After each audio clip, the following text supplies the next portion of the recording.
Olá, eu sou o Roberto Giolo, pesquisador da Embrapa Gado de Corte, e para mim é uma satisfação estar aqui com vocês nesse primeiro Congresso Internacional de Agronegócio, Tecnologia e Sustentabilidade. Eu gostaria de agradecer à comissão organizadora pelo convite, e também agradecer ao meu colega, professor Nivaldo Carvati Júnior, da Universidade Federal do Rio Grande do Norte, pelo auxílio na elaboração dessa palestra, intitulada Certificação para Bem-Estar Animal e Carne de Baixo Carbono para um Mercado Global. Nessa palestra, vamos abordar, numa primeira parte, sobre o bem-estar animal e, numa segunda parte, então, sobre a temática de carbono e certificação. Com relação, então, à importância do bem-estar animal, ele está diretamente relacionado ao conceito de produto de qualidade. E isso vindo de exigências do consumidor em relação ao respeito aos animais, e com isso, então, causando uma forte demanda para o mercado, tanto nacional quanto internacional. E nós sabemos que, no momento, o mercado internacional ainda é bem mais ativo com relação a essas exigências do que o mercado brasileiro, que está, né, começando a processos de certificação, que justamente vem em prol da valorização do produto, uma maneira, então, de monitoramento do atendimento dos requisitos de bem-estar, né, e um estágio um pouco mais avançado, a certificação do uso desses protocolos, que permite, então, um sistema de produção mais eficiente e que atenda, então, aos requisitos ou às exigências de bem-estar animal demandado pelo consumidor.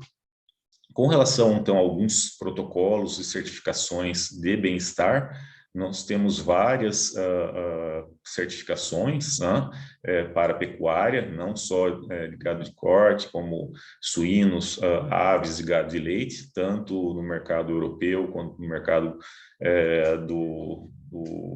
da América do Sul, né, relacionados ao bem-estar, mas em um segundo momento, como eu comentei com vocês, vamos apresentar um pouco também sobre uma certificação relacionada à temática de carbono, mas que também envolve em seu bojo requisitos sobre bem-estar animal. Com relação à abordagem mais atual sobre bem-estar animal, a abordagem multicritério, então, é a mais utilizada atualmente.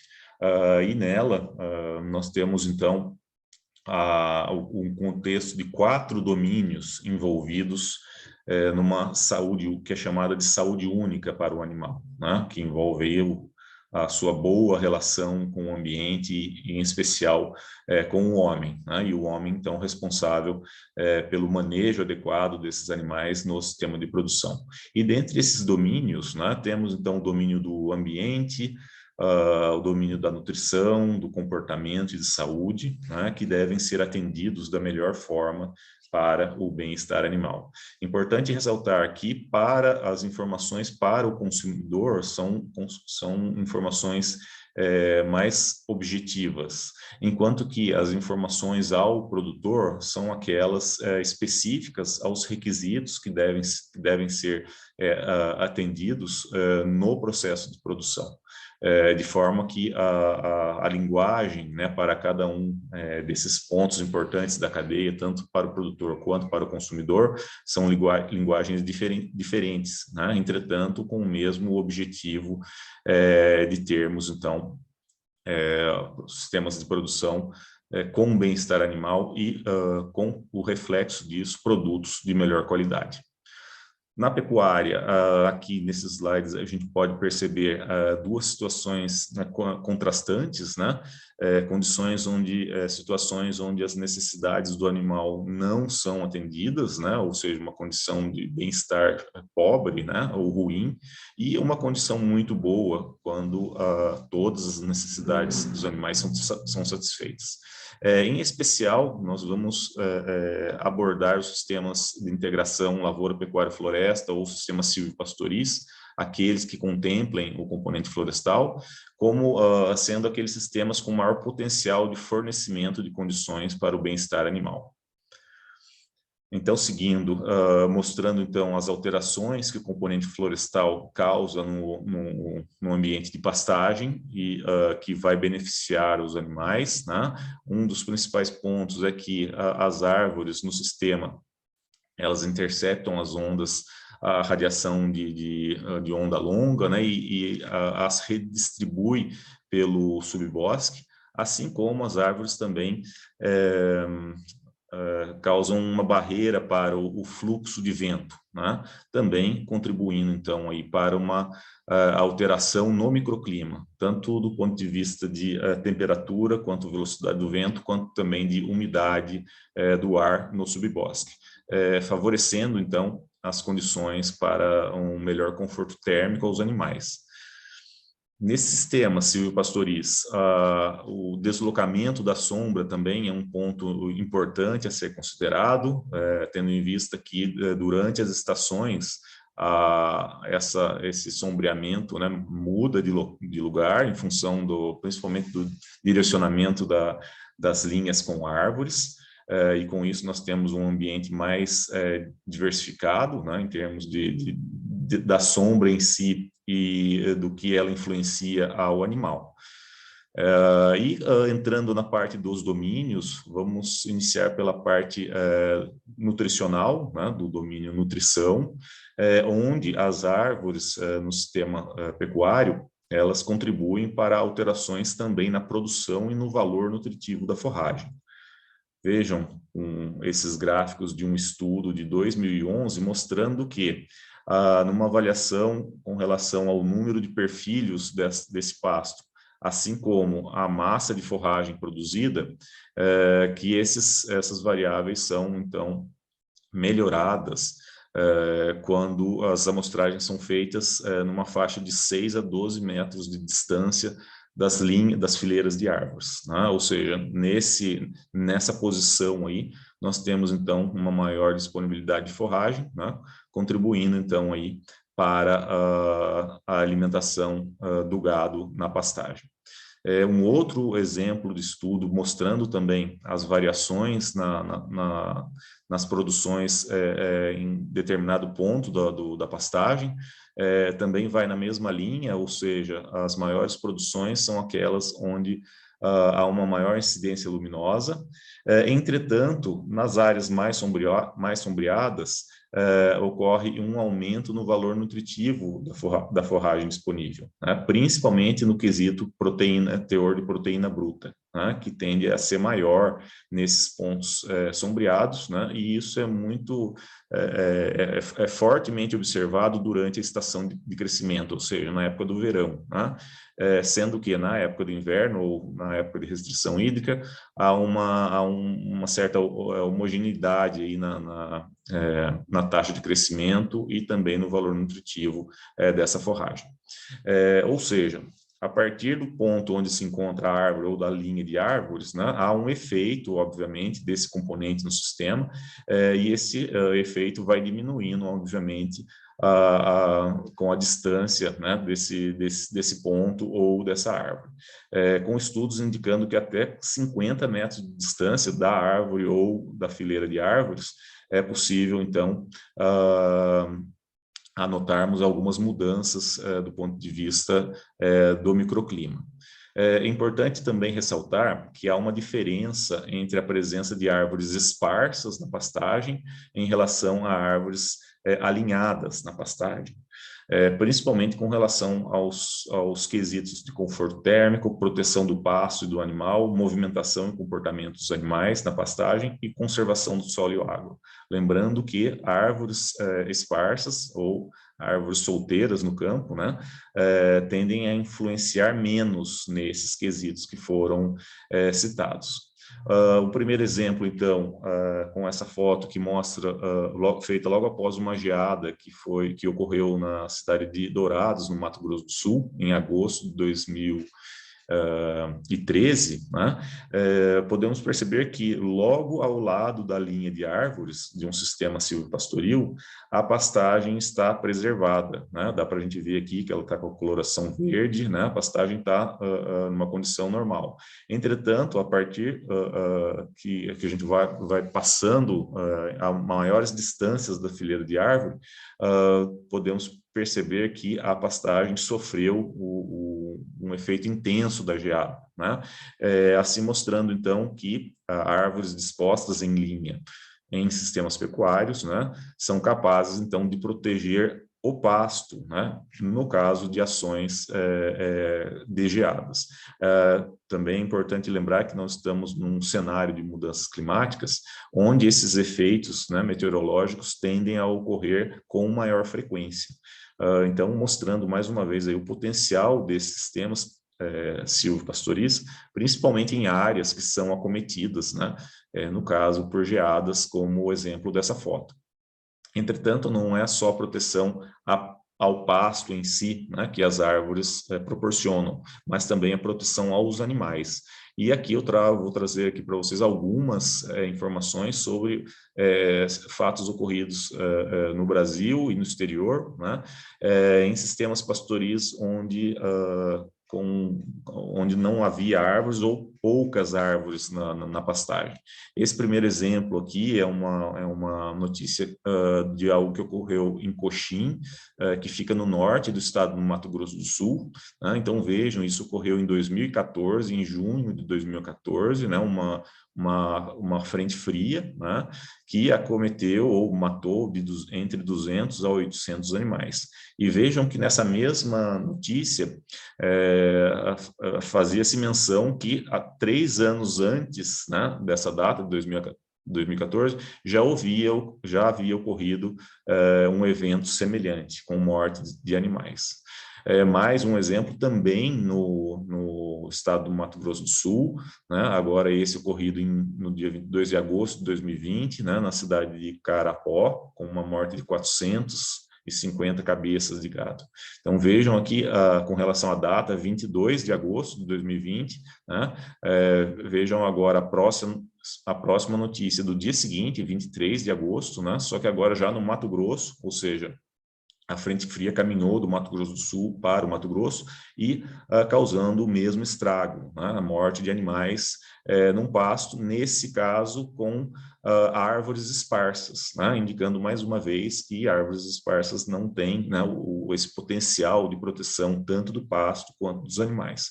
E, por fim, um exemplo na Argentina, né, em fevereiro de 2017, e aqui no caso, ao invés de onda de frio, foi uma onda de calor, né, que também acometeu aí essa grande quantidade de animais, e como vocês podem perceber, na pastagem aí não há uma árvore plantada, né, ou seja, mostrando aí mais uma vez o potencial dessas áreas de sistemas silvopastoris no que a gente chama de resiliência climática, né? Ou seja, de manter a sua produção depois de algum evento extremo, né? Tanto do pasto quanto dos animais em pastejo.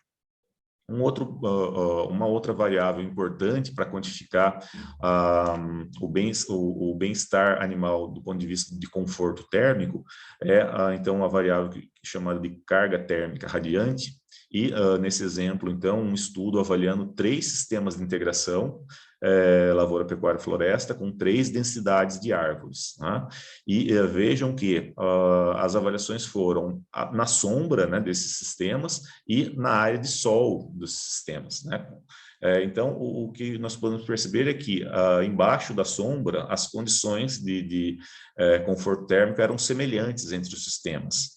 Entretanto, na parte desses sistemas entre as árvores ou entre as fileiras de árvores, nós percebemos que há uma variação, de modo que aqueles sistemas com mais árvores, né, tendem a apresentar, então, menores valores de carga térmica radiante, ou seja, melhores condições para os animais em pastejo naquela condição.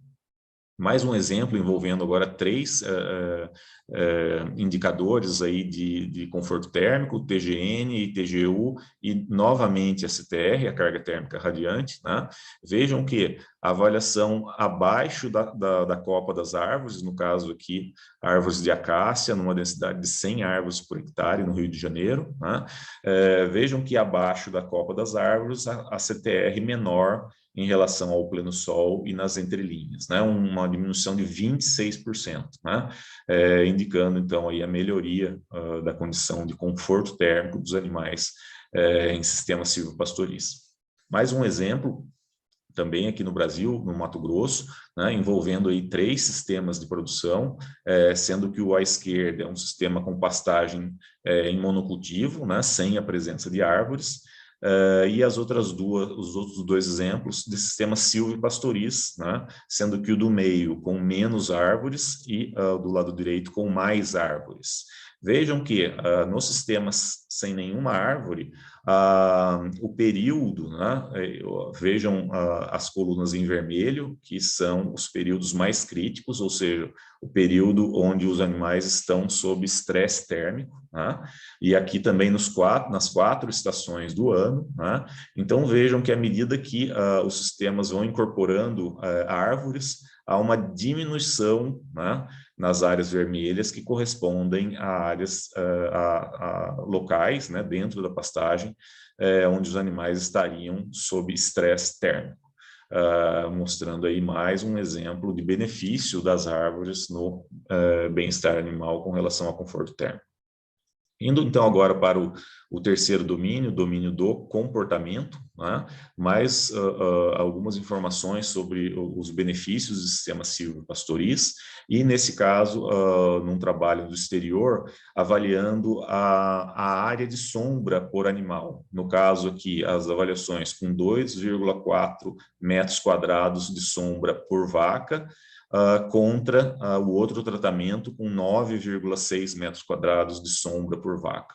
Então, o que foi observado nesse experimento foi que foi uma diminuição nas interações de agressividade entre os animais, né, com a disponibilidade de maior área de sombra, né? Essa agressividade ou essa interação agressiva aí diminuiu em 30% nas áreas com maior oferta de sombra às vacas. Nesse mesmo trabalho, o que foi observado é que, com maior oferta de sombra, obviamente, um maior número de vacas nessas áreas sombreadas, mas o mais importante aqui, o reflexo disso para o animal é que esses animais com maior oferta de sombra, com maior acesso à área de sombra, apresentavam, então, uma taxa respiratória, menor, né?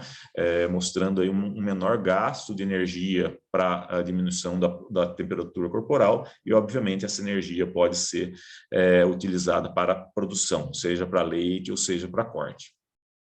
Com relação ao comportamento, no caso de deslocamento dos animais bovinos de corte em sistemas silvopastoris, vejam na foto de cima, um sistema com 357 árvores por hectare.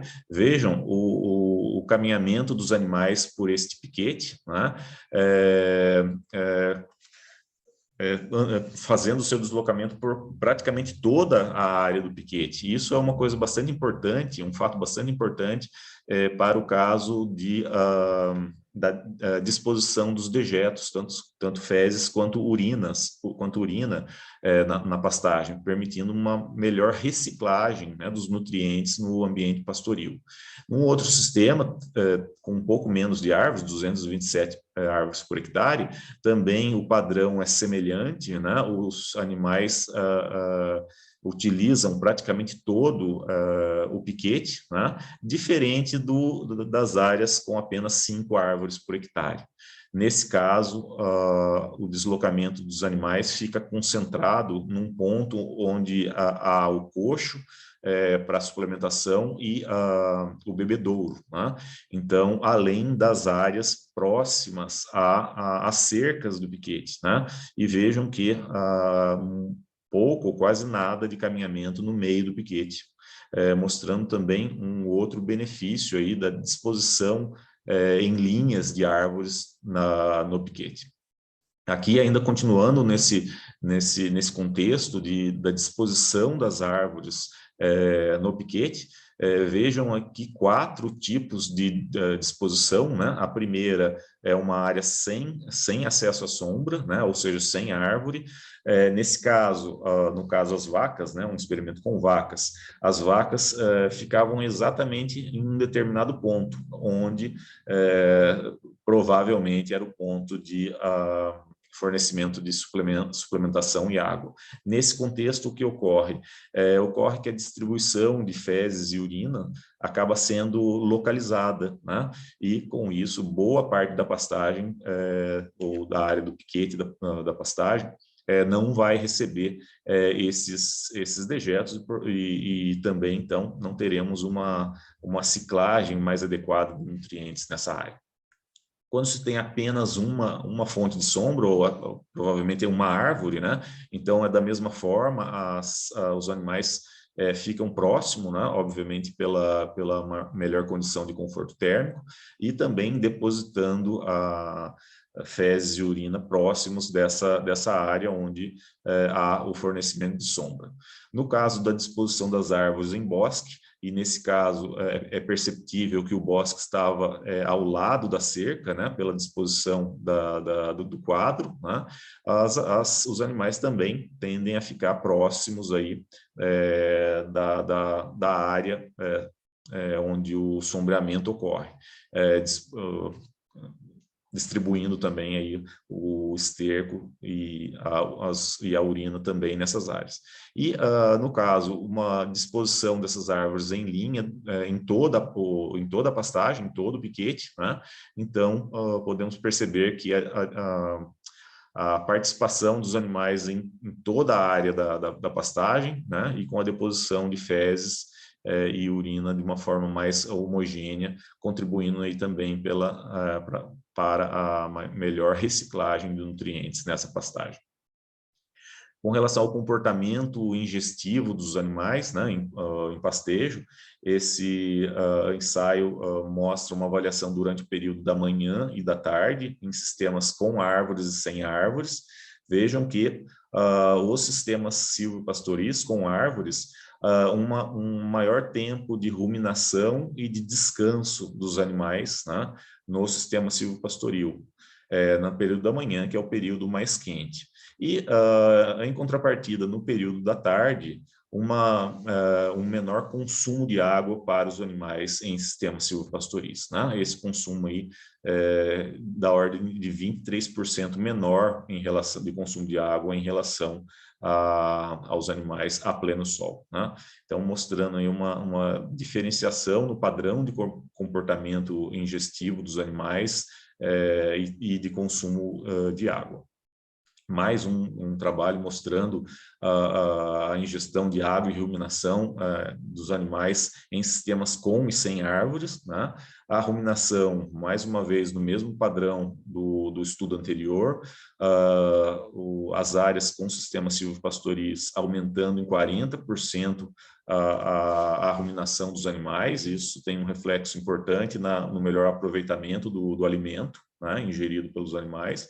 E a ingestão de água também aí, no mesmo padrão do estudo anterior, uma redução de 20% dessa ingestão de água, e sendo que ela ocorre em maior proporção durante a parte do entardecer e noite. Exatamente ao contrário do que ocorre em sistemas que não contemplam o componente florestal.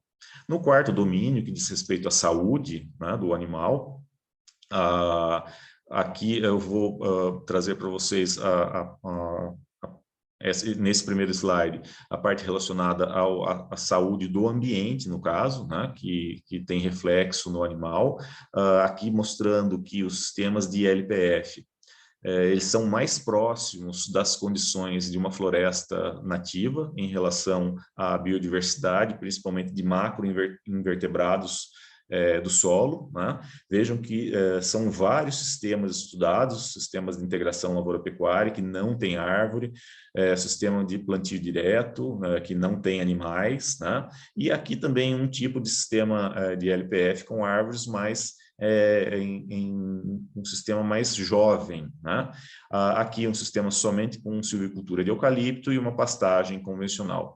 Então vejam que os sistemas silvopastorizo ou ILPF mais maduros, ou seja, com maior tempo do seu estabelecimento, chega a condições de biodiversidade de solo, né, no quesito de macroinvertebrados, bem próximo das condições da floresta nativa. Não chega a atingir os mesmos níveis, mas é o que chega mais próximo quando comparado a sistemas menos complexos.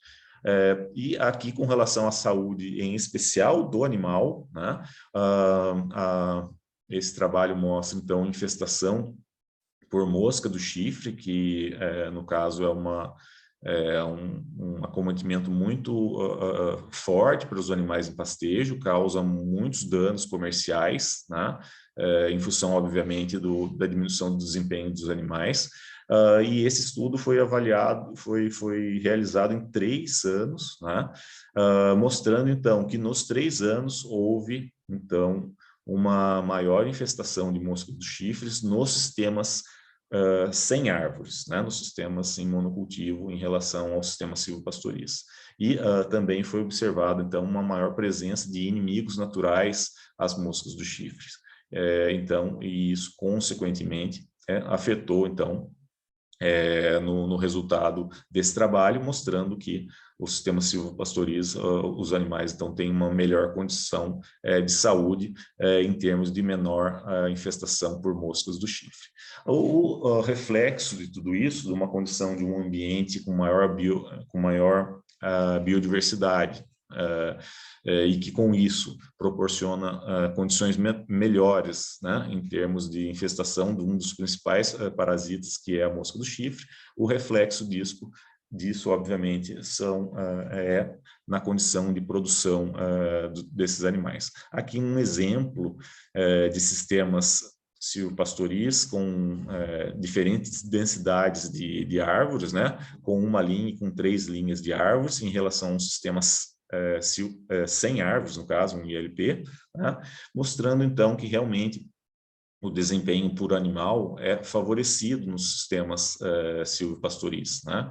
Aqui quase 100 gramas a mais por dia no ganho de peso desses animais. E apesar do estudo não ter mostrado diferença no rendimento de carcaça e no peso das carcaças, houve sim um maior ganho de peso durante o período, que chegou aí a mais de 73% de rendimento, no caso, de ganho de peso dos animais em sistema silvopastoril, quando comparado ao sistema convencional sem árvores. Mostrando, então, dessa forma, que esses sistemas, além de proporcionarem melhores condições de bem-estar, como reflexo, né, tem uma perspectiva de melhor desempenho e, consequentemente, de melhor qualidade do produto. Então, com isso, nós finalizamos a parte do bem-estar, né? Tentamos mostrar aí para vocês que esses sistemas silvopastoris têm condições de mostrar melhores condições de bem-estar. Agora, então, vamos para a segunda parte, o segundo tópico da palestra, que diz respeito à temática do carbono. E, nesse sentido, os sistemas silvopastoris também têm um potencial maior do que os sistemas em monocultivo, em função da grande capacidade das árvores em fixar carbono, né? Sequestrar e fixar carbono da atmosfera. Então, nesse contexto, a Embrapa desenvolveu a marca conceito chamada Carne Carbono Neutro. Ela foi lançada em 2000, essa marca foi lançada em 2015, e o processo de certificação foi lançado em 2020. Então, essa marca ela tem ela é embasada, né, por três fatores-chave, pontos-chave. O primeiro é a neutralização do metano emitido pelos animais durante o processo produtivo. O segundo é o bem-estar, né, e o terceiro, que é o resultado dos outros dois, é a qualidade, então, do produto carne. Essa marca, então, ela é baseada em sistemas pecuários que contemplam o componente florestal, como o sistema silvopastoriz ou agro-silvopastoriz. Ela está alinhada diretamente ao plano ABC, mais do governo federal, né, que é um plano para mitigação de gases de efeito estufa na agropecuária, sendo que dentre as tecnologias elencadas estão exatamente essas dos sistemas de integração, né, como esses que são usados para a obtenção da marca. As boas práticas agropecuárias estão embutidas dentro do protocolo, né, da carne carbono neutro, sendo que os requisitos de bem-estar estão presentes. E também a marca carne carbono neutro está alinhada a Agenda 4x1000 da FAO-ONU, que diz respeito, então, a sistemas agropecuários que permitam um acúmulo de carbono no solo, além da proposta da marca, que é o de sequestro de carbono via árvores. Essa proposta da FAO, da ONU, então, propõe também um aumento de carbono no solo, ou seja, uma retenção de carbono via solo. E essa marca, né, o protocolo que a embasa, também, então, tem requisitos que proporcionam essa condição. E, por fim, toda essa tecnologia está voltada, então, para o cumprimento da ODS 13, né, ou do Objetivo de Desenvolvimento Sustentável número 13, que diz respeito, então, a ações contra a mudança do clima. Aqui eu trago, então, o primeiro trabalho que foi realizado na validação da carne carbono neutro, que foi um estudo em 2 sistemas silvopastoriz, agro-silvopastoriz, um com 227 árvores por hectare, e nesse estudo, esse sistema foi capaz de neutralizar as emissões de 2 bovinos por hectare ano, e um outro sistema com mais árvores, 357 árvores por hectare, que foi capaz de neutralizar as emissões de 4 bovinos por hectare ano, lembrando que a taxa de lotação média brasileira é de em torno de 1 animal por hectare ano. Então, esse foi um dos estudos que embasaram o protocolo da carne carbono neutro. Essas diretrizes, ou esse boletim, está disponível na internet com acesso gratuito. O cenário mundial com relação à temática de carbono, então, a partir de 2016, lembrando que a carne carbono neutro foi lançada em 2015 e foi a primeira com essa temática específica, né, e para mercado no mundo até então. E a partir de 2016, então, tivemos outras iniciativas, né, de outros países. No caso aqui eu começo pela Austrália, que tem o seu programa CN30, né, na perspectiva de oferecer ao mercado, a partir de 2030, a sua carne carbono neutro. Também o Reino Unido, com o objetivo de ter a sua carne carbono neutra a partir de 2040, e a Nova Zelândia a partir de 2050. Lembrando, né, chamando a atenção que a Nova Zelândia é um grande exportador de carne de ovinos, né? Então, a carne carbono neutro da Nova Zelândia, não só para bovinos, como também para ovinos. Na América do Sul, nós temos a iniciativa da Colômbia, né, uma iniciativa na região de Bogotá também, com propriedades para produção da carne carbono neutro. E na Argentina, a partir de 2020, várias informações na mídia sobre a iniciativa argentina, e também pela foto a gente pode perceber aí a inclusão aí do componente florestal nesse contexto, né, da carne carbono neutro argentina. Com relação às marcas no mercado, né, já a partir de 2016, nós tivemos uma marca brasileira, né, regional, a marca Pecuária Neutra da Fazenda Triqueda, né, que já oferecia para o mercado carne com essa certificação, né? Como nos Estados Unidos também, a partir de 2018, essa certificação. E, mais recentemente, em abril de 2021, Portugal também lançou uma certificação chamada Pecuária Baixo Carbono, bem parecida com a nossa. E, entretanto, essa certificação não somente para gado bovino, como também para suínos e aves. E, por último, em dezembro de 2021, o Uruguai lançou, então, a sua primeira carne certificada para o mercado europeu. Então, vejam que a demanda e as iniciativas no mundo são bastante grandes, bastante intensas, né? E isso aumentou ainda mais a partir da COP26, que ocorreu no ano passado.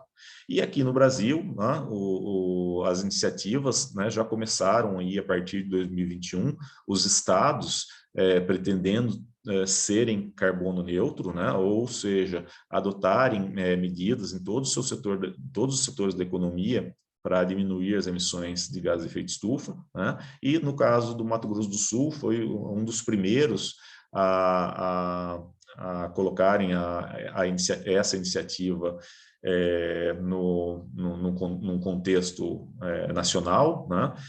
Já abrindo editais para fomento de tecnologias mitigadoras, e vejam que no plano do Estado, né? Aqui vejam que para todos os setores da economia, no caso da pecuária, a CCN, ou a carne carbono neutro, e os sistemas de LPF, então são tecnologias aí elencadas pelo Estado para atingir-se a meta aí do Estado carbono neutro. Da mesma forma, o Estado do Mato Grosso, que também é uma grande potência agropecuária, com a sua iniciativa de mitigação de gases de efeito estufa, com o seu programa Carbono Neutro MT, também a partir de 2021. E, voltando a respeito do lançamento da carne carbono neutro, como eu disse anteriormente, nós tivemos, a partir de agosto de 2020, a primeira fazenda certificada para a produção de carne carbono neutro, a Fazenda Santa Virgínia, do Mato Grosso do Sul, né? E nós temos, então, no mercado a linha de carnes da Marfrig chamada Viva, né? E que dispõe, então, da carne carbono neutro para o mercado de São Paulo, a princípio de São Paulo. Para o produtor, para a entrada do produtor no programa de certificação carne carbono neutro, nós contamos então com a plataforma da CNA, chamada AgriTrace Animal, né, que é por onde o produtor então vai fazer a sua entrada aí no programa. Para finalizar, eu gostaria de convidá-los a acessar esse e-book da Embrapa, que foi lançado em 2019, sobre LPF. Então, essa é a maior obra sobre esses tipos de sistemas no mundo tropical. São 50 capítulos, né? E nesse livro vocês podem encontrar, então, capítulos ou estudos sobre marcas de certificação, sobre bem-estar animal, né? Sobre características desses sistemas em todos os biomas brasileiros, e também alguns exemplos internacionais. Com isso, então, eu finalizo minha apresentação. Eu agradeço a todos pela atenção e deixo os nossos contatos e ficamos, então, à disposição para qualquer dúvida que tiverem por esse e-mail que está aí na tela. Eu agradeço mais uma vez. Obrigado.